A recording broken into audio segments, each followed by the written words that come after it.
করে। তো নেতার পা আপনারা যারা চাটেন, আপনারা নেতার পা চাটার আগে একবার ভাইবেন আপনারা কাদের পা চাটতেছেন। আবার যখন যদি আপনার হচ্ছে এই পা চাইটা কোনো লাভ নাই রে ভাই, এই পা চাইটা লাভ আছে? আপনি দেশে হচ্ছে পুলিশের দৌড় খাবেন, আপনাকে জনগণ পিটাবে, আপনাকে রাজনৈতিক দলগুলো আপনাকে দৌড়ের উপরে রাখবে, আর আপনার নেতারা বিদেশে আরাম আয়েশের জীবন কাটাবে।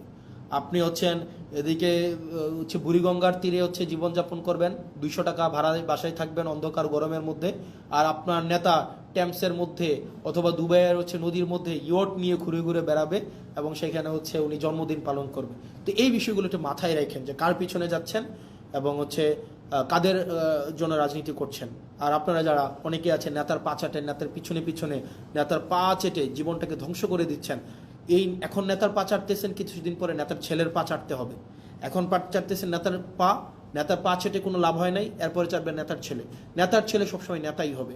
আর দিন শেষে আপনারা যারা চাটার উপরে থাকেন, চাটাচাটি যাদের হচ্ছে কর্ম, চাটাচাটি যাদের হচ্ছে জীবিকা, চাটাচাটি ছাড়া যাদের মনস্তত্ত্বের মধ্যে স্বাধীনতা নাই, যারা মানসিকভাবে স্বাধীন না, যারা মানসিকভাবে হচ্ছে মানে চাটামিকে যারা জীবিকা হিসাবে নিয়েছেন, দিন শেষে আপনাদের চাটতেই হবে।